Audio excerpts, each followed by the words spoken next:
I have the biggest damn Spider-Man comic book I have ever seen. A literal 1.5 feet of pure goodness. This is a king-size collection of basically Ditko's artwork, all of his amazing additions to the Amazing Spider-Man. This is a bit of a love letter to Ditko and all of his amazing work he's done.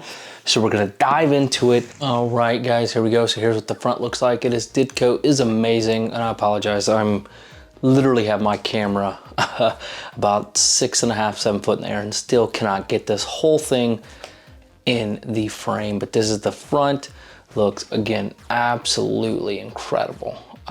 Just wonderful. Down here it says a king-size collection of the greatest stories from Steve Ditko's Spider-Man, including the original art for Spidey's first adventure. So that's pretty cool. That's in the back. We'll take a look at that.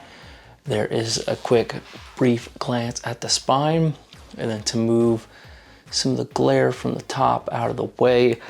Ditko is amazing. Steve Ditko is one of the most influential and creative minds in popular culture. Steve Ditko is the co-creator of Marvel icon Spider-Man and Doctor Strange.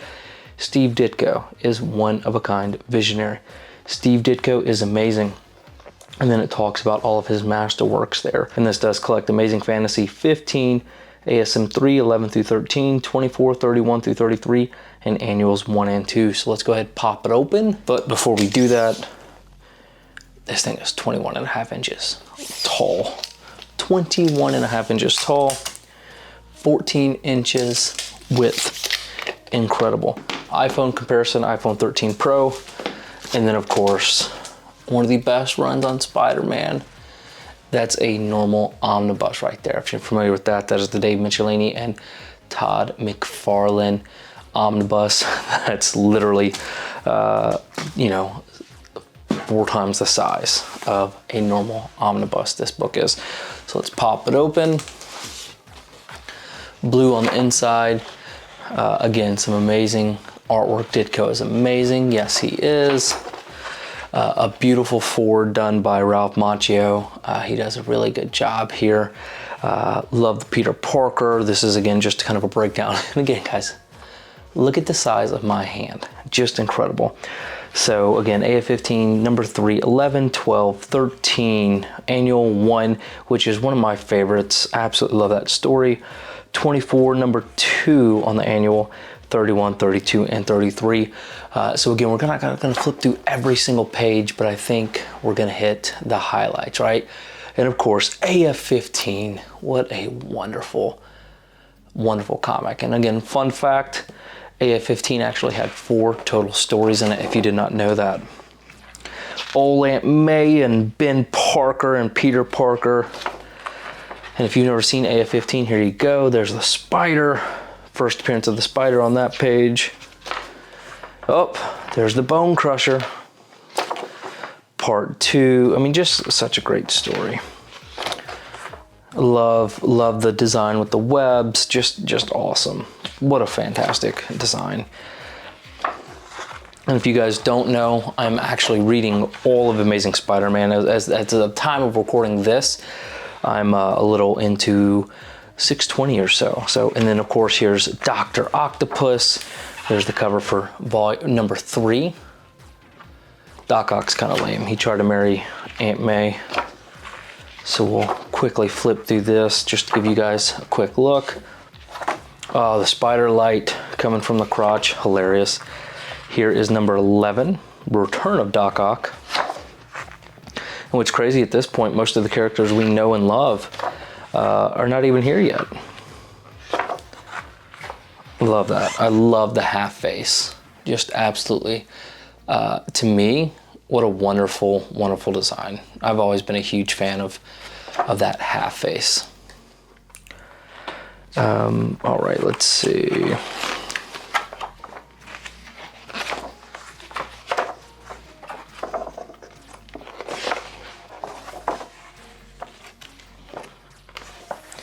There we go. Issue 12, Unmasked by Dr. Octopus. I won't lie, that was kind of a shock for me the first time I read this. I didn't realize that was going to happen so quickly. And you know, Ditko, he did up into the 30s with Spider-Man, and then just was gone. So here's Mysterio. That's pretty neat, well over here. Again, I wasn't a huge fan of him. Still, not really, but you got to respect the character. J. Jonah Jameson is honestly the best Spider-Man villain that's ever been, bar none. Just beautiful colors. I love it, love it, love it.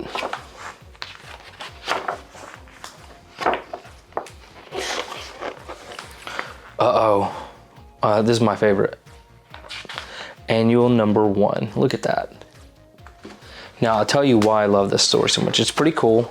You get to see a lot of really neat, additional characters. Thor's in here. The story's pretty good. Obviously, your Sinister Six.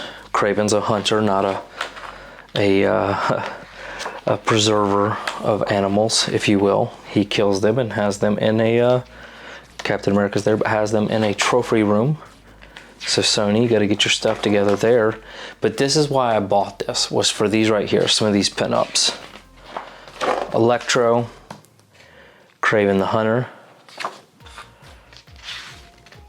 I love Human Torch in here, it's awesome. Mysterio, again, beautiful pinups. I mean, he really outdid himself with these.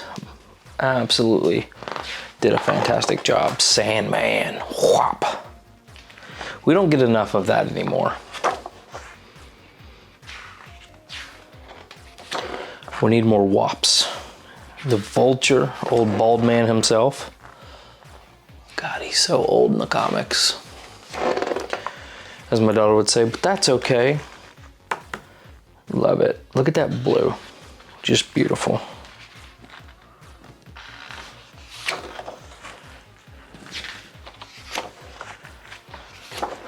And of course, here in the back, the Burglar, the Chameleon, the Vulture, the Terrible Tinkerer. These always remind me of Invincible, which obviously Invincible came well after this. Doc Ock, Sandman, Doctor Doom, the Lizard,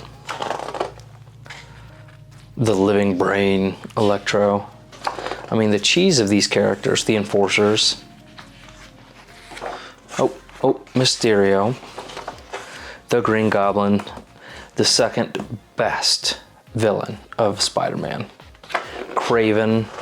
And then this is another thing I loved, is basically explaining what all Spider-Man can do, the proportionate strength, the stickiness, the craziness, the flipping, the flopping. Love it. And look at these. I mean, the dynamics there were amazing. The web shooter, the crotch belt, all of it. I mean, just what a wonderful, that's what I loved about these old comics when I was reading them. And then all of, comparing what he can do with the web, what it can actually do to other people. The half face, I love that. Just awesome. The secret of Spider-Man's mask. So cool. Talks about his design, just really gave a lot of in-depth information into Peter Parker and Spider-Man in that first annual. I love it. And of course here, best wishes from your pal Spidey. Love that. Oh, just awesome. A little bit about his house, the guest star page, the Hulk. I always loved when the Hulk showed up in the early comics. How Stan Lee and Steve Ditko created Spider-Man. This is funny. Really funny. And then now we're getting into number 24, Spider-Man Goes Mad. I think this is one of like the first of many times he's like, oh, I'm gonna quit.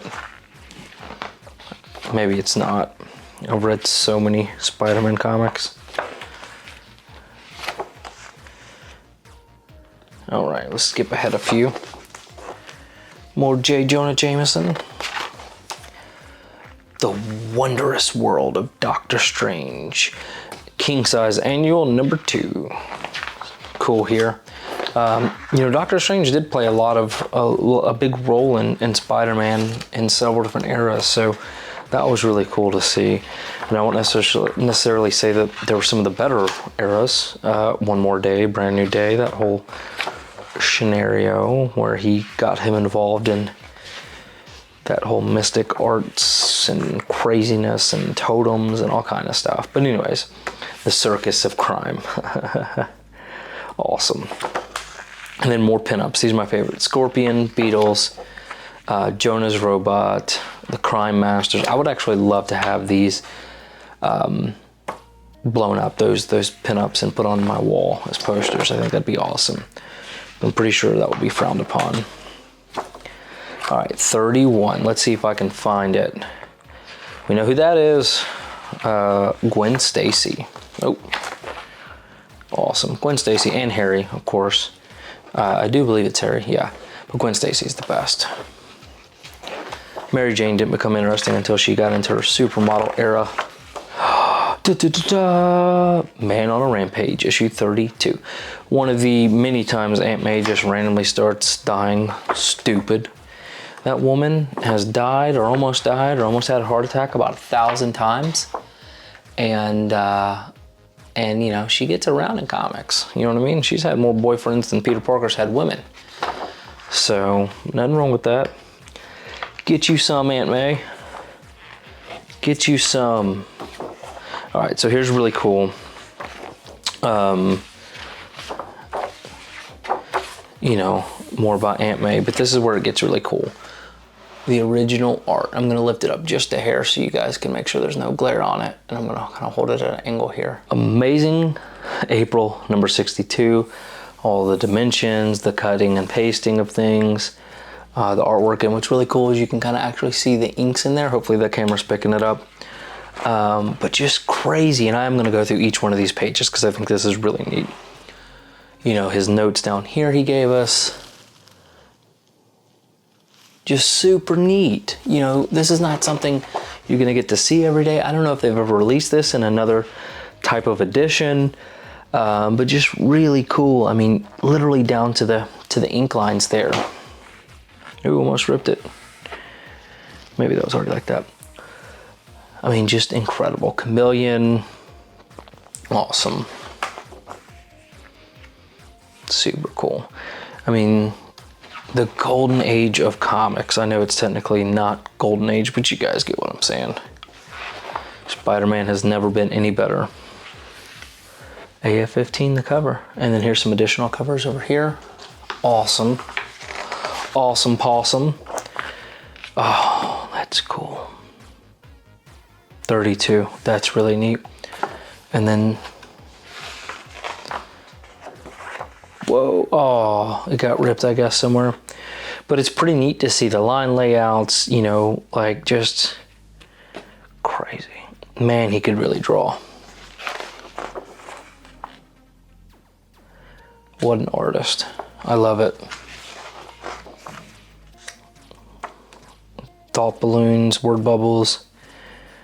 Just so cool. Genuinely, I think this is some of the neatest stuff in comics.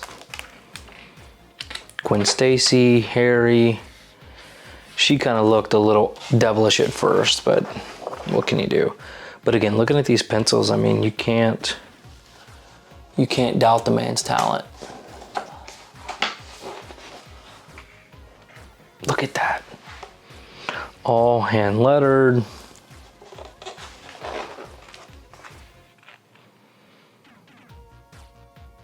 So cool.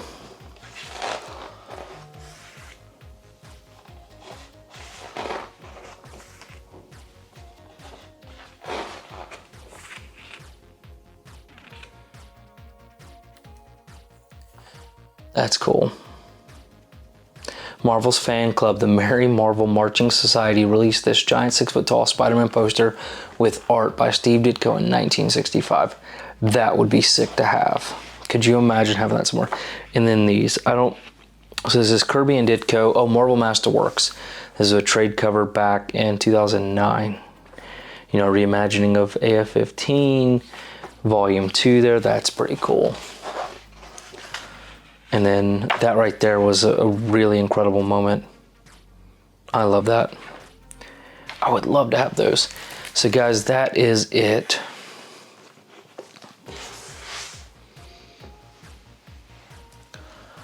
All right, guys, so that is it.